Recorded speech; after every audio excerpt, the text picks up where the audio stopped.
أعوذ بالله من الشيطان الرجيم.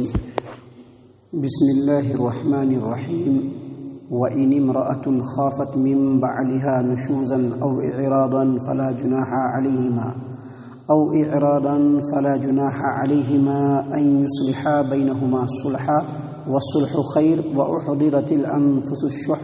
وإن تحسنوا وتتقوا فإن الله كان بما تعملون خبيرا.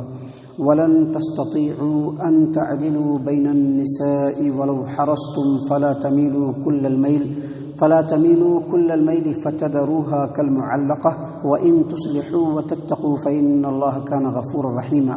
وإن يتفرقا يغني الله كلا من سعته وكان الله واسعا حكيما.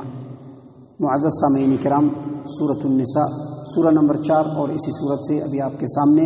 ترتیب کے ساتھ آیت نمبر 128 129 130 یہ 3 آیات تلاوت کی گئی. سامعین کرام، انسانی سماج و معاشرہ میں جتنے بھی رشتے ناطے ہیں ان تمام رشتوں ناطوں کی اپنی جگہ پر ایک اہمیت ہے، لیکن یاد رکھیے شوہر و بیوی کا جو رشتہ ہے اس کی ایک الگ اہمیت ہے سماج و معاشرے کے اندر، کیونکہ شوہر و بیوی کا جو رشتہ ہے اس رشتے کے اوپر پورے سماج کی بنیاد ہوتی ہے اور اسی رشتے سے سارے رشتے نکلتے ہیں. ایک عورت بیوی بنتی ہے، اس کے بعد ماں بنتی ہے. ماں کے اندر بیوی کا جذبہ نہیں ہو سکتا ہے، لیکن بیوی کے اندر ماں کا بھی جذبہ ہو سکتا ہے. اس کے اندر بیوی کا پیار بھی ہو سکتا ہے، ماں کی ممتا بھی ہو سکتی ہے. اسی لیے اللہ تبارک و تعالیٰ نے قرآن کریم کے اندر اپنی بیویوں کے تعلق سے انسانوں کو بہت زیادہ وصیتیں کی گئی ہیں، اور اس صورت کے اندر آغاز میں بھی اللہ تبارک و تعالیٰ نے شوہر و بیوی کے رشتے کی خوبی کو اور اس رشتے کو کیسے نباہ کر کے آگے بڑھایا جائے اس کی وضاحت کی ہے. اور ابھی جو 3 آیات آپ کے سامنے پڑھے گئے ہیں اس میں بھی شوہر و بیوی کے رشتے کو کس طرح سے بیلنس کر کے آگے بڑھا جائے اللہ تبارک و تعالیٰ نے اس کی طرف انسانوں کی رہنمائی کی ہے. اللہ تبارک و تعالیٰ فرماتے ہیں وَإِنِ امْرَأَةٌ خَافَتْ مِنْ بَعْلِهَا نُشُوزًا أَوْ إِعْرَاضًا فَلَا جُنَاحَ عَلَيْهِمَا أَنْ يُصْلِحَا بَيْنَهُمَا صُلْحًا وَالصُّلْحُ خَيْرٌ وَأُحْضِرَتِ الْأَنفُسُ الشُّحَّ وَإِنْ تُحْسِنُوا وَتَتَّقُوا فَإِنَّ اللَّهَ كَانَ بِمَا تَعْمَلُونَ خَبِيرًا. اللہ فرماتے ہیں کہ اگر کسی عورت کو اندیشہ ہو، خوف ہو اپنے شوہر سے کہ اس کا شوہر اس کے ساتھ بدسلوکی کرے گا یا اس سے صرف نظر کرے گا، اس سے اعراض کرے گا، اس سے بے رخی کرے گا، تو اللہ تبارک و تعالیٰ فرماتے ہیں فلا جناح علیہما ان یصلحا بینہما صلحا، تو کچھ کمی بیشی کر کے شوہر و بیوی دونوں کے لیے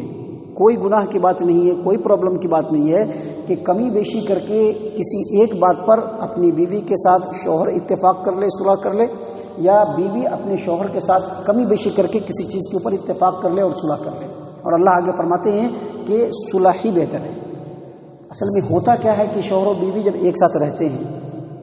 تو بہت سارے مسائل سامنے آتے ہیں. کبھی کبھی ایک دوسرے سے تھوڑا انبن بھی ہو جاتی ہے. کچھ عادتیں شوہر کی بیوی کو پسند نہیں ہوتی ہیں تو کچھ عادتیں بیوی کے شوہر کو پسند نہیں ہوتی ہے، یا پھر اور بھی دوسرے معاملات ہوتے ہیں، تو اس میں اللہ تبارک و تعالیٰ نے ایڈجسٹ کرنے کے لیے کہا ہے، ایک دوسرے سے صلح کرنے کے لیے کہا ہے، اپنی اپنی کچھ چیزوں کو چھوڑ دینے کے لیے کہا ہے. ام المؤمنین عائشہ رضی اللہ عنہا اس آیت کریمہ کی تفسیر میں بیان فرماتی ہیں، صحیح البخاری کتاب التفسیر کی روایت ہے کہ ایک آدمی ہے جس کی بیوی ہے، لیکن بیوی شاید بوڑھی ہو یا قبول صورت ہو یا کسی وجہ سے وہ اپنی بیوی کی طرف میلان نہیں رکھ رہا ہے، توجہ نہیں دے رہا ہے، یا اس کو طلاق دے دینا چاہتا ہے. تو اللہ تبارک و تعالیٰ نے یہاں پر فرمایا ہے اس آیت کریمہ کے ذریعے سے کہ کچھ کمی کر کے بیوی اگر آگے بڑھ جائے تو اس کے لیے بہتر ہے. یعنی یہ کہتے کہ ہم آپ سے کھانا خرچہ نہیں لیں گے، یا یہ کہتے کہ جو ہماری باری ہے آپ وہ باری کو ختم کر دیجئے، تو اس طرح سے اگر کرتا ہے تو اسی کے بارے میں اللہ تبارک و تعالیٰ نے آیت کریمہ نازل فرمائی. اس سلسلے میں ایک اور حدیث ہے جو جامع ترمذی ابواب تفسیر القرآن کی ہے کہ عبداللہ ابن عباس رضی اللہ عنہما بیان کرتے ہیں کہ اللہ کے رسول صلی اللہ علیہ وسلم کی ایک بیوی ام المومنین سودا بنت زمعہ رضی اللہ عنہ تھوڑی بوڑھی ہو گئی تھی، تو ان کو اندیشہ تھا کہ اب میں بوڑھی ہو گئی ہوں، کہیں ایسا نہ ہو کہ اللہ کے رسول صلی اللہ علیہ وسلم مجھ کو طلاق دے دیں. تو انہوں نے نبی صلی اللہ علیہ وسلم کی طرف بڑھ کر کے خود کہا کہ اللہ کے رسول صلی اللہ علیہ وسلم میری جو باری ہے، آپ نے جو اپنی بیویوں کی باری مقرر کر کے رکھی ہے، اس میں جو میری باری ہے آپ وہ باری عائشہ رضی اللہ عنہا کو دے دیجئے، لیکن مجھ کو طلاق مت دیجئے، مجھ کو اپنے پاس رکھیے۔ تو اللہ تبارک و تعالیٰ نے اسی کے بارے میں آیت کریمہ نازل فرمائی کہ کچھ کمی بیشی کر کے ایک دوسرے سے صلح کرنا ہے۔ اور اللہ تبارک و تعالیٰ نے مزید آگے فرمایا کہ وہ صلح خیر،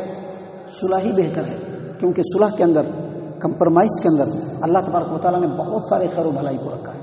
اللہ تبارک و تعالیٰ آگے مزید فرماتے ہیں کہ وَأُحْضِرَتِ الْأَنفُسُ الشُّحَّ، اور ہر نفس کو لالچ ہے۔ ایسا نہیں ہے کہ کسی ایک آدمی کو لالچ ہے دوسرے آدمی کو لالچ نہیں ہے، ہر نفس کو لالچ ہے۔ اور لالچ صرف مال کا ہی نہیں ہوتا ہے، اور بھی دوسری چیزیں جو انسان کی طبیعت کو پسند ہو، اس کی طبیعت کو مرغوب ہو، تو ان چیزوں کی بھی لالچ ہوتی ہے۔ تو ایسے تمام چیزوں کو سامنے رکھتے ہوئے اللہ تبارک و تعالیٰ نے کہا ہے کہ بیوی کو بھی چاہیے کہ شوہر کے پسند کا خیال رکھے تاکہ دونوں کے درمیان صلح کے امکانات ہو جائے، اور شوہر کو بھی چاہیے کہ اپنے بیوی کے پسند کا خیال رکھے تاکہ دونوں کے درمیان ایک بیلنس ہو۔ معزز سامعین کرام، آگے اللہ تبارک و تعالیٰ نے مزید فرمایا وَإِن تُحْسِنُوا وَتَتَّقُوا، لیکن اگر کوئی شوہر اپنی بیوی سے حسن سلوک بغیر کسی مطلب کے کرتا ہے کہ نہیں یہ میری بیوی ہے، یہ دوسرے گھر سے چل کر کے میرے گھر کو آباد کرنے کے لیے آئی ہے، نہیں یہ عورت ہمارے بچوں کی ماں ہے، نہیں اس سے ہمارا پورا گھرانہ آباد ہے اور روشن ہے، اگر یہ چیز سامنے رکھ کر کے اگر بغیر کسی مقصد کے وہ اپنی بیوی کے ساتھ حسن سلوک کرے گا تو اللہ تبارک و تعالیٰ تمام انسانوں کے تمام اعمال کی خبر رکھتا ہے اور اس کے اوپر شوہر کو بے شمار اجر و ثواب سے نوازے گا۔ اللہ تبارک و تعالیٰ نے اسی بات کو یہاں پر بیان فرمایا کہ وَإِن تُحْسِنُوا، اگر تم لوگ اپنی بیویوں کے ساتھ حسن سلوک کرو، وَتَتَّقُوا، اور اللہ تبارک و تعالیٰ کا تقوی اختیار کرو، تو جان لو کہ اللہ تبارک و تعالیٰ تمہارے تمام کے تمام اعمال سے واقف ہے اور باخبر ہے۔ معزز سامعین کرام، آگے اللہ تبارک و تعالیٰ نے مزید فرمایا، ابھی ہمارے ہاں چلن ہے ایک بیوی، بس ایک شادیاں ہوتی ہیں، ایک بیوی رکھتے ہیں لوگ، لیکن شریعت ہماری اس چیز کے اندر وسعت رکھا ہے، کشادگی رکھی ہے مردوں کا خیال رکھ کر کے۔ کشادگی یہ رکھی ہے کہ مرد کو اگر وسعت ہو، صلاحیت ہو، اور اس کے اندر جو دوسری چیزیں ہیں اگر وہ بھی پائی جاتی ہوں تو وہ ایک سے زائد بھی شادی کر سکتا ہے۔ تو ایک سے زائد شادی کرنے کے بعد بھی بہت سارے مسائل کھڑے ہوتے ہیں، تو اللہ تبارک و تعالیٰ نے اس کی طرف بھی اشارہ فرمایا۔ اللہ تبارک و تعالیٰ نے فرمایا وَلَن تَسْتَطِيعُوا أَن تَعْدِلُوا بَيْنَ النِّسَاءِ وَلَوْ حَرَصْتُمْ، اگر تم چاہو بھی تو اپنی بیویوں کے درمیان عدل و انصاف نہیں کر سکتے ہو، اگر تم چاہو بھی تو اپنی بیویوں کے درمیان عدل و انصاف نہیں کر سکتے ہو، لیکن اس کے باوجود اللہ فرماتے ہیں فَلَا تَمِيلُوا كُلَّ الْمَيْلِ فَتَذَرُوهَا كَالْمُعَلَّقَةِ، ایسا ہرگز نہ کرنا کہ اگر تمہارے پاس دو بیوی ہو تو ایک بیوی کی طرف مکمل مائل ہو جانا اور دوسری بیوی کو لٹکی ہوئی چھوڑ دینا، اس کی طرف توجہ نہ کرنا۔ دراصل اللہ تبارک و تعالیٰ نے جو یہ فرمایا ہے کہ اگر تم چاہو بھی تو اپنی بیویوں کے درمیان انصاف نہیں کر سکتے ہو، اس کا ایک بیک گراؤنڈ ہے۔ کیا بیک گراؤنڈ ہے آپ خود سنیں گے تو سمجھ جائیں گے۔ اگر کسی آدمی کی دو بیوی ہوتی ہے تو ایک بیوی ذرا زیادہ خوبصورت ہوتی ہے لیکن دوسری بیوی اس سے ذرا سا دب ہوتی ہے یا قبول صورت ہوتی ہے، ایک بیوی جوان ہوتی ہے، دوسری بیوی تھوڑا عمر دراز ہوتی ہے، ایک بیوی عقل مند اور ذہین و فتین ہوتی ہے، دوسری بیوی ذرا مند بدھی ہوتی ہے، منڈ ٹائپ کی ہوتی ہے، ایک بیوی جو ہوتی ہے اس کا اخلاق بڑا اچھا ہوتا ہے، ایک بیوی کے اخلاق تھوڑا کم ہوتے ہیں، ایک بیوی جو ہوتی ہے وہ اپنے شوہر کا زیادہ خیال کرنے والی ہوتی ہے، اس کے پسند و ناپسند کے اوپر زیادہ رکھنے والی دھیان ہوتی ہے، اور دوسری بیوی کے اندر وہ صلاحیت ذرا کم ہوتی ہے۔ تو یہ تمام کی تمام چیزیں جو عورتوں کے اندر آتی ہیں وہ اپنی طرف سے نہیں ہوتی ہے، اللہ کی طرف سے دیا جاتا ہے۔ ہر ایک کے اندر جو صفات ہے وہ اللہ کی طرف سے ہے، لیکن اس کے باوجود یہ ایسے صفات ہیں جس سے آدمی کسی کی طرف زیادہ مائل ہوتا ہے، کسی کی طرف کم مائل ہوتا ہے۔ تو اللہ تبارک و تعالیٰ نے کہا کہ ان چیزوں میں ہم تمہاری پکڑ نہیں کریں گے۔ اگر کوئی بیوی زیادہ خوبصورت ہے اور دل سے اگر تم زیادہ اس کو پسند کرتے ہو اور دوسری بیوی کو ذرا دل سے کم پسند کرتے ہو تو اس پر ہم تمہاری پکڑ نہیں کریں گے، لیکن چونکہ دو بیویاں تمہارے پاس ہیں اور دونوں تمہارے نکاح میں ہیں، زوجیت میں ہیں، دونوں اپنا اپنا گھر چھوڑ کر کے تمہارے گھر کو آباد کر رہی ہیں، تو ان کا کھانا خرچہ ہو یا پھر ان کی دیکھ ریکھ ہو یا پھر ان کی ضروریات زندگی ہو یا باری کا مقرر کرنا۔ ابھی ایسا دیکھا گیا ہے اکثر جو دو شادیاں ہوتی ہیں، ایک بیوی کی طرف اگر شوہر بھول جاتا ہے تو مہینے میں 15 دن اسی کے پاس رہتا ہے، اور دوسری کی بیوی کے پاس آ کر کے ایک ہفتہ رہے گا پھر بھاگ جائے گا، دوسری بیوی کے پاس آئے گا ایک ہفتہ رہے گا پھر بھاگ جائے گا، کیونکہ ادھر اس کو زیادہ دل لگا ہوا ہے۔ تو کہا کہ ان چیزوں میں بھی نہیں، اگر ایک بیوی کو 15 دن دیتے ہو تو دوسری بیوی کو بھی 15 دن دینا ہے. اگر ایک بیوی کو 100 روپے کا کپڑا لا کر کے دیتے ہو تو دوسری بیوی کو بھی 100 روپے کا کپڑا لا کر کے دینا ہے. یعنی دونوں بیوی کے کھانا خرچہ رہن سہن اس کی ضروریات اور اس کی باری دونوں برابر برابر کرنا ہے اور اس کے اوپر تم کو برابر خیال رکھنا ہے. اللہ تبارک و تعالیٰ نے اس لیے پر بیان کیا کہ وَلَن تَسْتَطِيعُوا أَن تَعْدِلُوا بَيْنَ النِّسَاءِ وَلَوْ حَرَصْتُمْ فَلَا تَمِيلُوا كُلَّ الْمَيْلِ فَتَذَرُوهَا كَالْمُعَلَّقَةِ. یعنی تم اگر چاہو بھی تو اپنی بیویوں کے درمیان انصاف نہیں کر پاؤ گے، لیکن ایسا ہرگز نہیں ہونا چاہیے کہ ایک بیوی کی طرف کمپلیٹلی مائل ہو جاؤ اور دوسری بیوی کو لٹکتا ہوا چھوڑ دو. اللہ تبارک و تعالیٰ آگے مزید فرماتا ہے وَإِن تُصْلِحُوا وَتَتَّقُوا فَإِنَّ اللَّهَ كَانَ غَفُورًا رَحِيمًا. اگر تم اپنے طریقے کی اصلاح کر لو اور اللہ تبارک و تعالیٰ کا تقوی اختیار کر لو تو بے شک اللہ تبارک و تعالیٰ تمہارے تمام گناہوں کو بخشنے والا اور رحم کرنے والا ہے. دیکھیے اس سلسلے میں اللہ کے رسول صلی اللہ علیہ وسلم کی چند حدیثیں بھی ہیں جو ایسے انسانوں کے لیے بہت زیادہ عبرت کی بات کہ ایسے انسانوں کے لیے ان حدیثوں میں بڑی نصیحت ہے. اللہ کے رسول صلی اللہ علیہ وسلم کی حدیث ہے، سنن الدارمی کی روایت ہے. نبی صلی اللہ علیہ وسلم نے فرمایا کہ اگر کسی کو دو بیوی ہے اور ایک بیوی کی طرف وہ مائل ہو جاتا ہے اور دوسری بیوی کو اگنور کرنے لگتا ہے تو کل قیامت کے دن جب وہ اللہ کی بارگاہ میں آئے گا تو اس کا ایک کندھا ایسے جھکا ہوگا، آئے گا تو ایسے جھکا ہوگا. دیکھ کر کے لوگ سمجھ رہے ہیں کہ یہ 2 بیوی والا تھا، ایک بیوی کے ساتھ ناانصافی کرتا تھا، ایک بیوی سے خوب مل جل کر کے رہتا تھا.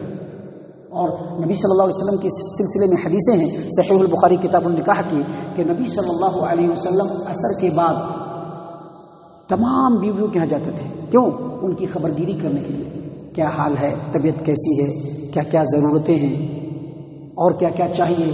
ان تمام چیزوں کو دیکھ ریکھ کرنے کے لیے نبی صلی اللہ علیہ وسلم ہر روز عصر کے بعد اپنے تمام بیویوں کے یہاں جایا کرتے تھے.